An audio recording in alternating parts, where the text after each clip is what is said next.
And good evening live from Charlotte, North Carolina. I'm James Brierton. It is Wednesday, July the 8th, 2020. We're so happy you're here with us. Coming up in just moments, we're going to share with you a conversation we had with Mississippi State University student Alex Forbes, who conducted a survey to find out whether you at home truly understand those tiers that you see in the Storm Prediction Center Outlook. We'll explain all of it coming up in just a moment, but those are the marginal, slight, medium, high risks, the 1, 2, 3, 4, 5, we sometimes talk about them, and he'll get into the numbers as well, too. And spoiler alert, he found out that many of you at home and the general public don't understand the words that the National Weather Service and the Storm Prediction Center have decided to use, and he'll get into some of that, and it may not be your fault. So I don't want to talk any more about that and give any more of it away, but that'll be coming up in just a moment right here on this week's edition of the Carolina Weather Group. But we want to start right now with a tropical update. We take a look now at the outlook from the National Hurricane Center, and you can see there if you're watching our program tonight,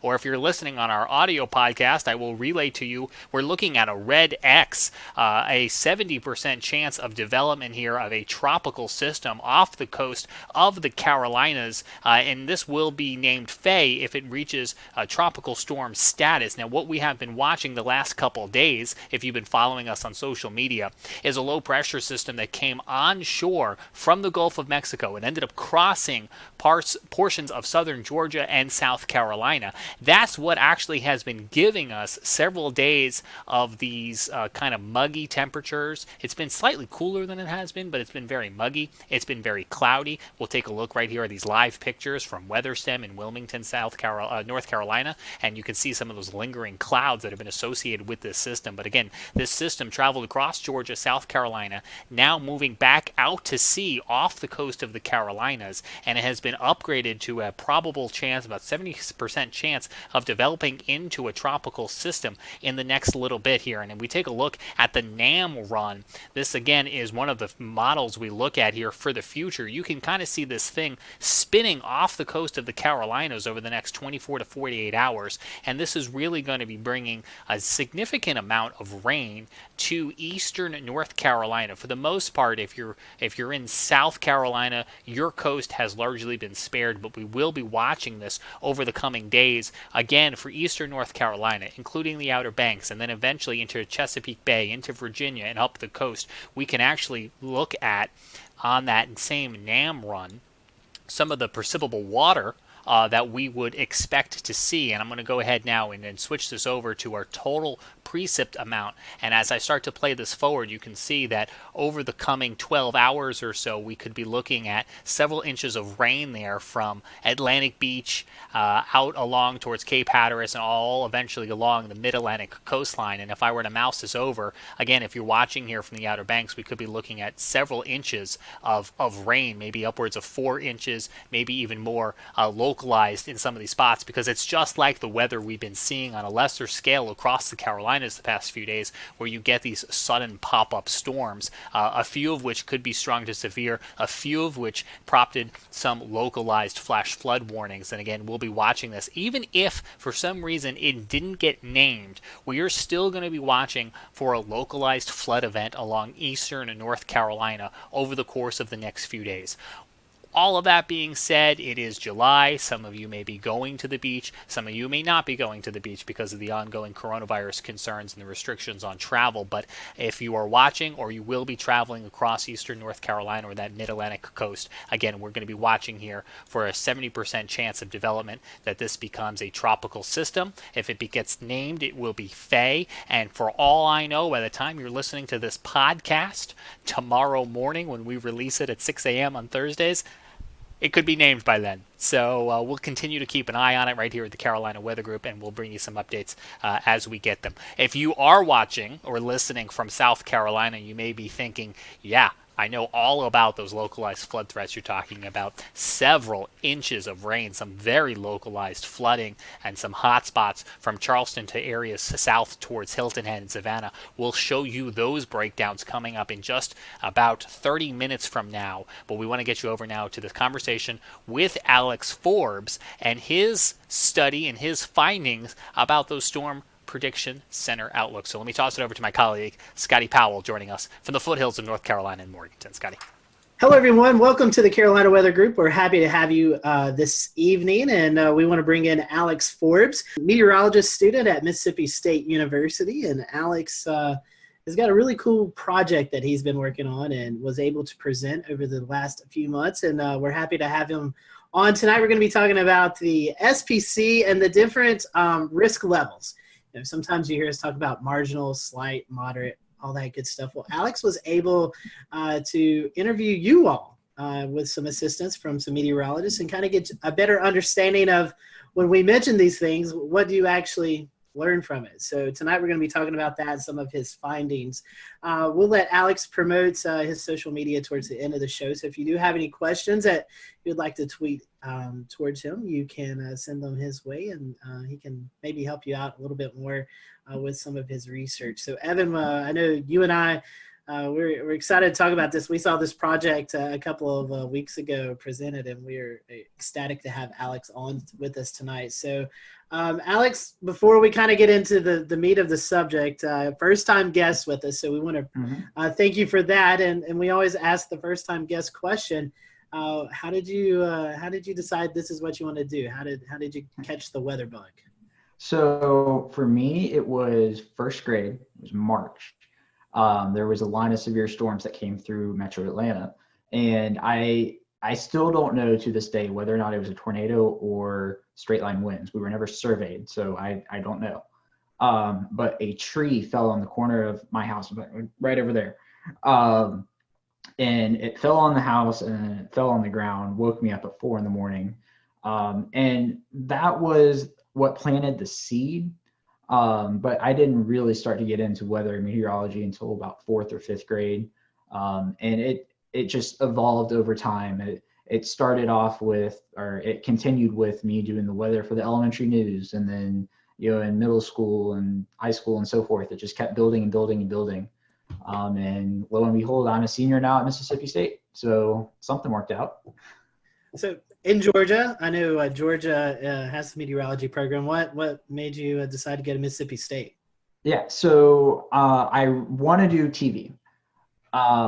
Georgia has a fantastic geography program of which meteorology is a part of. They just recently added the meteorology degree, but you know, Mississippi State is known for broadcasting, and that makes a difference.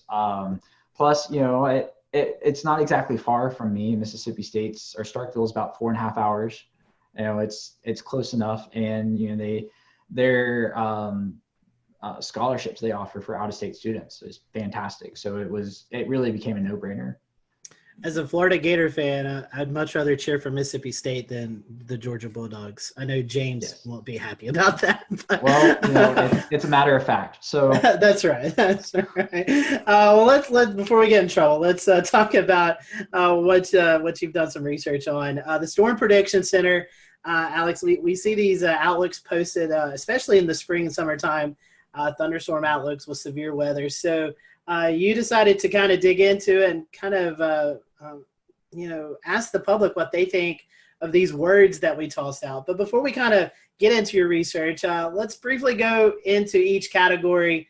I know you had to do some research about those categories and basically kind of what kind of weather we see with those. Can you talk to us a little bit about those categories and you know, what they mean, and maybe then we can lead into some of your research? Yeah, so the Storm Prediction Center issues convective outlooks. You might know them as the avocado maps. Typically, it's a green region with a yellow region inside of that, with an orange region inside of that. You know, sometimes you get the moderate, which is the red, and the high, which is the pinkish purple color. So what I did was a belief that has existed among broadcast meteorologists for a long time is that the names don't work. So marginal you might see a storm. If you do, it could be severe. There's a certain percentage assigned to each of these that's arbitrary, and it doesn't mean a lot to the public. So I'm not even going to get into them because they're meant for meteorologists. Slight is a step up from marginal. You'll probably see storms. A couple of them might be severe. Enhanced is, okay, there's going to be storms. Probably half of them, give or take, might be severe. Moderate's like, okay, you know, this is serious. There's going to be storms. They're probably going to be severe. And high is There's storms, they're going to be severe. There's going to be, in most cases, tornadoes. Loss of life is a concern, so forth. But the other thing I would point out about them is that when these categories were updated in 2015, they're not equally weighted, right? So the marginal was the old C text. It wasn't a category before this. It's not like an old slight is now marginal. It's new category. Slight was split into two. They kept slight for the lower end of the threat, and they added enhanced for the upper end. And then moderate is still moderate, and high is still high. So if you jump from a slight to enhanced, that's not the same from jumping from an enhanced to a moderate. And that's part of what confuses a lot of people, is that meteorologists understand that an enhanced to a moderate is a much bigger jump from a slight to enhanced. People see, the lower category to the next category, and they say, okay, just another notch higher. So that's pretty much it in a nutshell. The other thing I will add is, in recent years, the Storm Prediction Center has begun to acknowledge a number system in association with the words. You'll see that on a few of their graphics, but it's not widespread use yet. So you reached out to the public to kind of do a survey and to see how people were handling the threats and interpreting all of the different lingo that's associated with them. What led you to choosing the Southeast as your kind of study group area? Yeah, so there's been studies in the past that show the Southeast United States is emerging as the new tornado hotspot within the United States. A lot of severe weather studies are based out of the traditional tornado alley: Oklahoma, Kansas, Nebraska, Arkansas. Also, I live in the Southeast. I want to know what people around me think. I want to work in the Southeast. I want to know what my potential viewers one day think right now. I think there's a tremendous value added about knowing that the data is from a specific region, so such that I am not conflating people's understanding of the outlook terminology in Georgia versus New York, because we get convective outlooks almost every day in the spring and summer. In New York, they get them 5-10 times a year, maybe. That's an estimate. I don't know for sure. So I think there's tremendous value added in having a specific area and understanding that and what those people think in that spot. So what'd you find? I know that's kind of a big question with a big answer, but tell us about it. 4,000 responses culminated into this. And the headline is that what meteorologists, the hierarchy of the words that the Storm Prediction Center uses, that the meteorologists understand, is not understood by the public. Now, I will throw this caveat in there, in that the convective outlooks technically are not designed for the public. They never were. They still aren't. They are designed for meteorologists to take and then interpret and relate to the public. But that does not negate the fact that they are used on TV channels, social media, everything that the public sees almost in terms of weather on a regular basis. So what the biggest thing is that the current hierarchy, the marginal, slight, enhanced, moderate, high, is what the SPC uses, and what the public perceives as the hierarchy of those words with no context is slight as the first level, marginal, which is the second, moderate, the third, enhanced, which is the fourth, and the fifth being high. So the high is the only category that translates from one to the other. So it's a problem. The results even surprised me to an extent. I expected the moderate and enhanced flip, but I did not expect the slight and marginal flip. It's something that needs to be taken into account, because whether we like it or not, the public has become the primary consumers of the convective outlooks. And if there's a disparity in what people believe, especially when it's conveying life-threatening information, perhaps days in advance, it matters. So that's the SPC part in a nutshell. There were some other pieces of the puzzle that was good news. Over 95% of people correctly identified alerts like a tornado watch, a tornado warning, severe thunderstorm watch, severe thunderstorm warning. 82% either agreed or strongly agreed that a severe thunderstorm, the term severe thunderstorm, means that the storm is capable of causing as much damage as a tornado. So, you know, something's getting through to these people with those terms. So that, I mean, that just brings up another conclusion that I had, that people should use the term severe thunderstorm, you know, warning watch, as opposed to thunderstorm warning or watch, which I see on occasion. It's not widespread use, but I just thought I'd throw that in there. And, you know, how people receive alerts was also measured in this. Close to 70% of people received an alert through their mobile weather app. So, I mean, that is more than 2/3 of the respondents to this survey, who, keep in mind, are weather savvy because they most likely found this on a social media channel through a meteorologist. But still, we are at 70% of people now. Now, I will include that I did not specify the wireless emergency alerts as a different option because I don't think people know the difference. But still, 70% of people are dependent on their phones for an alert, and that's where they receive it first. And when an alert is issued, 61.8% of people say they turn to local television, which is a meaningful number. So if somebody's getting a tornado warning on their phone, they're turning on the TV to whatever meteorologist they follow and trust for information. That's an interesting point, because social media, especially weather Twitter, you know, we're all involved in weather Twitter. We're like, we get our weather information from Twitter a lot of the times. Yes. But the vast majority of the general people out there in the Southeast aren't on weather Twitter. They're not like us. They aren't going to see your tornado warning post, or, you know, whatever post you're doing. So it's interesting that, you know, TV really still is the primary mode for those people to get those warnings. Yeah, and the other interesting thing about TV is that even among 18 to 24-year-olds, 51% of the respondents of that age group said they still turn to local television, which is huge. Wow. Because, you know, I honestly expected that number to be low, but not for the same reason I think that a lot of other people think. It's that, you know, people have this mantra of people our age aren't going to watch TV. And I don't know that to be the case, because I think even now with millennials, it's not that we are never going to watch TV. It's that we aren't going to watch local news until it matters to us. And in most cases, that's not until you're in a established routine with a family, living in the suburbs, something along those lines. And I think the groundwork is there for local TV to prosper, actually, within, you know, as our age group becomes older, if 51% of people now are already turning to local television whenever they receive an alert like this.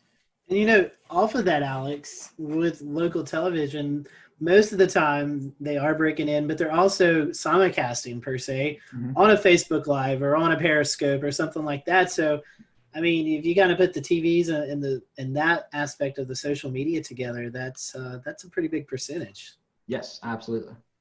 I found it interesting. I've got some of your stats up, and 12.3% of folks receive their warning first by NOAA Weather Radio. That's something that I guess I'm a little shocked by that, because I wouldn't think 12% of the people would even have a NOAA Weather Radio. Yeah, so keep in mind the people who took the survey are weather savvy, because they probably found it through a meteorologist on social media. I would point out, though, is I don't remember exactly who did the study, what year it was. I just remember it was 10 plus years ago, that the NOAA Weather Radio number was at like 60%, and it's down to 12. And, you know, I do not see a path forward for NOAA Weather Radio being the predominant way of people receiving information, simply because it's a cost barrier. Why am I going to go buy a $29 weather radio when this thing right here is going to give me the same information? So I think we're asking the wrong questions when it comes to NOAA Weather Radio. Not why aren't people buying NOAA Weather radios, but rather why is the Federal Communications Commission not just sending you alerts and you can't turn them off like they do on TV? You know, if you are in a tornado warning and you are watching a broadcast channel, you are going to get an EAS alert. You can't turn them off. So there's precedent to do it. And I seriously think, you know, close to 70% of people are already relying on these. Why not just make it mandatory? and have that be the de facto NOAA weather radio. Now, I don't think they're ever going to go away. I think there's still a use for them. What happens when your phone dies? What happens when there's a hurricane and you run out of power, your generator's out of gas, and you can crank a weather radio? That's the most extreme case, but I don't think they're going to be the main. In fact, they're already not the mainstream way of receiving alerts, and I don't think they're ever going to be again. I know you're doing some of these questions also about when they hear these warnings issued, about taking shelter or alerting friends and stuff. Can you kind of go in some of those details, what you found out? Yeah. So I asked about 4 alert types in particular: the severe thunderstorm watch, the tornado watch, severe thunderstorm warning, and tornado warning. And I asked when a blank is issued, I blank. So the other part of the blank is take shelter, alert friends and neighbors, monitor weather conditions, check social media, watch local television, and watch national television. Of those 4 questions, there's nothing I really found surprising. For each one, social media was between 80 and 90% with combined degree. For the troubling, I guess a troubling aspect is for a severe thunderstorm watch. 22% of people said that they take shelter. But keep in mind, these are the same people who accurately picked out a severe thunderstorm watch definition. 97.2% of these respondents correctly identified a severe thunderstorm watch. So, it comes down to people's interpretation of what take shelter means. Does that mean you just stay inside all day? Does it mean you go to the lowest level, most interior room? I don't know. But there wasn't anything that, is a red flag in the results specifically for those 4 questions. You were talking about wanting to go broadcast TV in the Southeast. So keeping that in mind, there's a lot of different styles of severe weather coverage. I think you have some folks who just kind of say, present the radar. And then you have folks like James Spann, who really gets down into the specifics, like it's going to affect the Dollar General in town X or town Y. I know you may have not surveyed the folks on that, but what is your opinion on that? What do you think is most useful for those folks who are turning into TV, watching this coverage? Yeah, no, absolutely. The most precise you can be, the better. One of the reasons why James Spann has the following he does is because people see him as one of them. The fact that he knows where the Dollar Tree is in Gordo, Alabama, which I happen to know where it is too, because I drive past there to get to Mississippi State, and he uses that example all the time. So I feel good about it. It matters because, like I said, people feel like he's one of them, but also he knows the area. It adds validity to his call to action of, okay, I know where this is and I know where it's going. And if he can tell somebody, I know where it's going and I'm telling you now in, Coleman, Alabama, if you are on Main Street, people trust him. And that's what it comes down to, is who do you trust? And one of the reasons why people trust him is because they know he knows what he's doing. And the more information you can provide, the better it is. What does the future look like? Is this something that you can be able to advise the SPC on, and they're going to look at your findings? They're going to be able to maybe make some adjustments, hopefully, in the future? Yeah. So an interesting thing about my findings is that there is a similar study that is working on being completed now. I don't think it's published just yet. They're working on it out of University of Oklahoma, Sean Ernst. He found the exact same hierarchy issue with respondents out there. So the Storm Prediction Center knows about it. They can't just flip a switch and change it. Nor would I say I'm calling on them to do that, because at the end of the day, even though we all use the convective outlook, we have to remind ourselves that it is not designed for the public. It is distributed to the public because it has to be under federal law, because they're a federal agency. But at the end of the day, my main goal in publishing this was providing the groundwork to broadcasters and using a 1 through 5 scale to describe those terms, because a number scale is a universally identified language. 1, 2, 3, 4, 5 means the same thing in English as it does in Spanish, as in French, as in German, and it's already used for things like the Saffir-Simpson scale, the enhanced Fujita scale. People understand that the higher the number is, the worse the threat is. And just eliminating the words off the screen provides much more clarity for the general public, and I would encourage that to this day. Some folks are trying to go down the color line and trying to make colors represent the different severity. What's your thoughts on that? So I might get in trouble for this. A lot of meteorologists don't like the color scale, and I do. I think the green, yellow, orange, red, pink works. So within that, you have the built-in green, yellow, red, good, moderate, bad. And people are smart enough to derive that, okay, the orange between the yellow and the red is the intermediary. And if there's something after the red, it means it's probably worse. It doesn't matter what color it is, it's probably going to be that.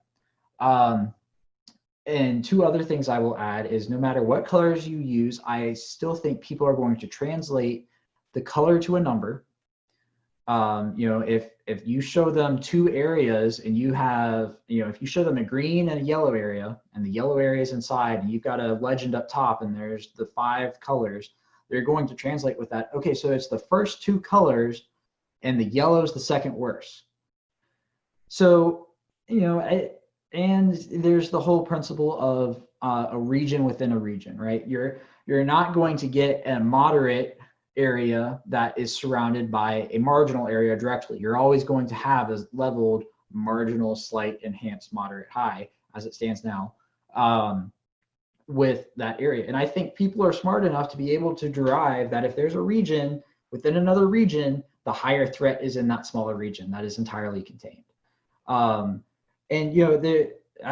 not sure if y'all have had Castle Williams on in the past. He's from University of Georgia. He did his dissertation on something similar to this, but he focused on some of the colors and the overall communication of it.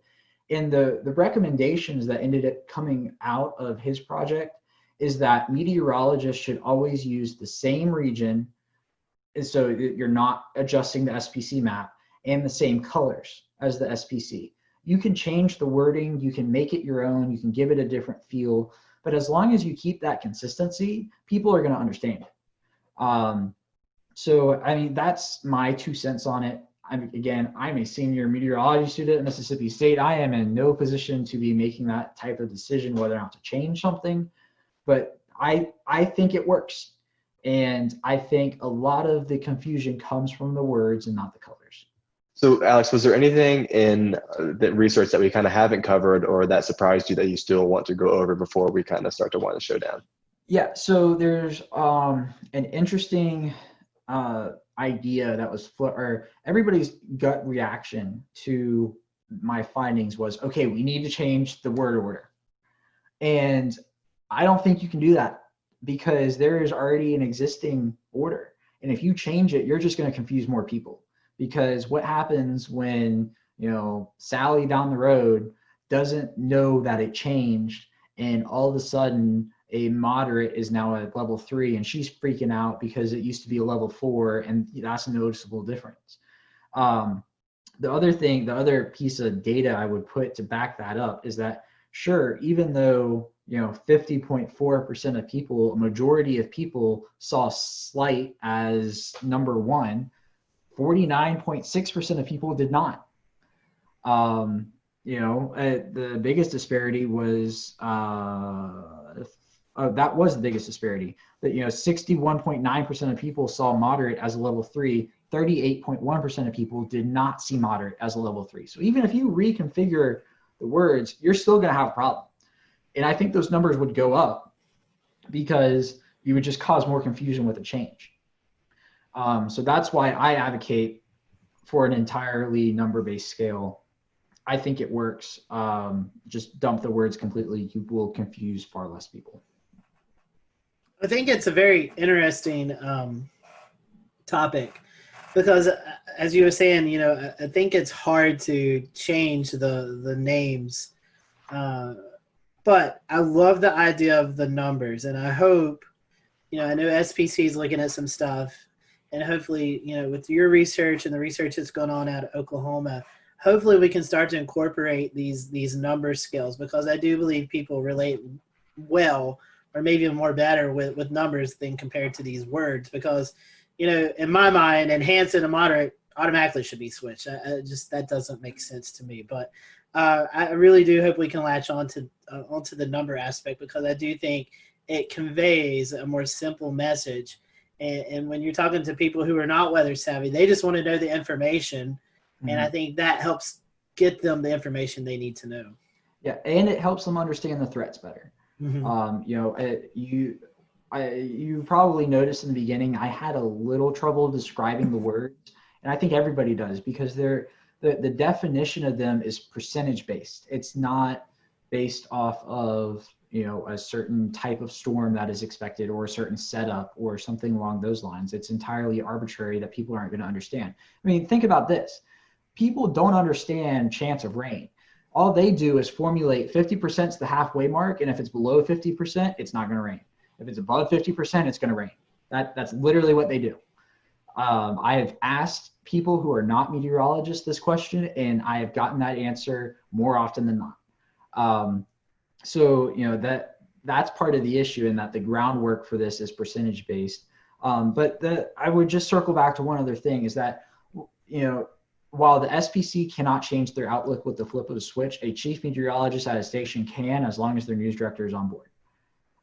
I will use Atlanta as an example. Even though I was an intern at Fox 5, what they do is they show the numbers and the words, which is most common for now. We're working on that. Channel 2 WSB here in Atlanta has dropped words completely. All they do is show the colors. They use a slightly different color scale. Not going to get into that, but on the screen, they literally type out level 3 risk, and then they list the threats. At NBC, the NBC station here, they do the same thing. They show the words and the numbers. And the CBS station has dropped the words. They show the colors with the 1 through 5, and they bookend it with low and high, which could also work. But it just goes to show that there should be a consistent message. I think the consistent message should be the colors, and I think everybody's or the numbers, not the colors. Well, I mean, yes, the colors, but for my perspective, the numbers. I think everybody's on board with it. They were just afraid to drop the names. And I am saying drop the names. Well, Alex, we definitely appreciate your time and this research that you've put in. I know it's getting some attention, and we're happy to have you on the show tonight. We want to wish you well there at Mississippi State. And for those who may want to learn more about this project, or just kind of follow you throughout your career, how can they follow you? Yeah, so on Twitter, it's at @AForbesWX. On Facebook, if you just search my name, Alex Forbes, my page will pop up. And on Instagram, same as Twitter, at @AForbesWX. I have a drone. I love to fly drones. Half of my tweets and Instagram videos are drone videos. So yeah, go follow me. Yeah. And you also help out with the severe weather conference that you guys do at Mississippi State every year as well. Yes, except for this year. That's right. That's right. Yeah. Yes, it's a lot of fun. We've had some fantastic people. We had the National Weather Service director come out to Starkville last year. We were going to have the National Hurricane Center director this year, but our conference was scheduled for March 22nd and 23rd, I think, or 21st and 22nd, one of the two. So obviously that got whacked. And we did not have it because it was in that awkward period of time where nobody really knew what was going on. And we didn't have the time to move it online. So we just, skipped it this year. It will be back next year, Corona, as long as that's gone. Fingers crossed for that. But, it's a lot of fun. If you can make it to Starkville, I certainly encourage everybody to come, especially, Mississippi State's alumni network is huge, and it's the perfect opportunity to get somebody else to pay for you to come back to Starkville. That's right. We'll leave it there. Alex, again, thank you so much for being with us, and thank you for watching the Carolina Weather Group. We'll see you next time. Now, before we leave you this week, we want to take another look at the tropical threat that is developing off the Carolina coast. We'll return you here first to live pictures from WeatherStem. You can see some of those clouds, a little bit of a clearing right now. It's even a little bit clearer than it was at the top of the program. The National Hurricane Center, with their outlook out now with this red X and that line off of the coast there of the Carolinas, an 80% chance of development into a tropical system in the next 48 hours. This in particular is an area of low pressure that is located about 60 miles east-southeast of Wilmington. It's continuing to produce those large areas of disorganized showers and thunderstorms over the adjacent Atlantic waters. You can see what we anticipate to happen here over the course of the next 12 to 24 to 48 hours when we look at the NAM futurecast here. The low is expected to move northeastward near or just offshore of North Carolina Outer Banks by Thursday. It'll then turn northeastward and move along the mid-Atlantic coast on Friday. So environmental conditions and concerns that we're looking at with this system not only will be, again, the possibility of a tropical or subtropical cyclone, which is expected to develop in the next day or so, but regardless of that, we will be watching for the threat of some heavy rainfall that could cause flash flooding, erosion, even some rough surf all along eastern North Carolina, the coastal mid-Atlantic, even up into portions of southern New England, all during the course of the next few days. We'll be watching for gusty winds as well, too, all along North Carolina's Outer Banks through Thursday, and then along that mid-Atlantic and southern North England coastline Friday and Saturday. So I don't know how much travel you're doing this summer, but you're going to want to probably keep an eye on that. And, you know, when we talk about the localized flooding threat, it's a little bit of like snow bands. You might get a lot of snow here and not a whole lot of snow a mile downtown, and that's the same thing with these tropical bands that's set up. If you happen to get one of those bands that come on through, you could end up with a report just like this one, which came out of Beaufort, South Carolina, where they got 12.75 inches of rain. That's a ton of rain. So the Kokorah site there at Hunter Island State Park reporting a 2-day rain total of nearly 13 inches of rain, and what led to inundated, flooded roadways, and unfortunately the estimated loss of about 101 sea turtle nests because of the flooding, which prompted the state park to be closed on the 7th and the 8th. Because of all of that. So that's just a reminder that although you could see 1 or 2 inches of rain, if you happen to get caught in one of these heavier bands associated with what could be tropical depression or potentially tropical storm Faye, you could see again a flash flooding threat, and we'll be watching for that again. Mainly a coastal storm, but whether it's named or it's not named, it could still carry those impacts. So keep it here. The Carolina Weather Group will have updates for you on our social media platforms. As always, you can find us on Facebook, Twitter, Periscope, and Twitch. We will also carry live news conferences. In this case, if the governor of South Carolina needs to get any of that emergency weather information out to you. Matter of fact, this is just coming to me as I'm recalling here, Mike Sprayberry, the North Carolina Director of the Emergency Management, during a coronavirus briefing in the last few days, reminding folks now that we are in hurricane season, whether you use it for this storm or potentially another storm down the line, he's really encouraging you to make an evacuation plan that brings you to the home of a friend or a relative, someplace safe and away from the storm impact. But his real driving message is they will have public shelters if they are ever to be needed during this hurricane season. But in this age of coronavirus and the concerns with having to social distance, those shelters will have maximum capacities lower than they normally are, and they of course will also carry some extra anxiety with them, as people who are inside of them are going to be trying to social distance. So while we are still here in July, pre-peak of the hurricane season, it's a good reminder to everybody, have a plan. It's always better to not have to use it.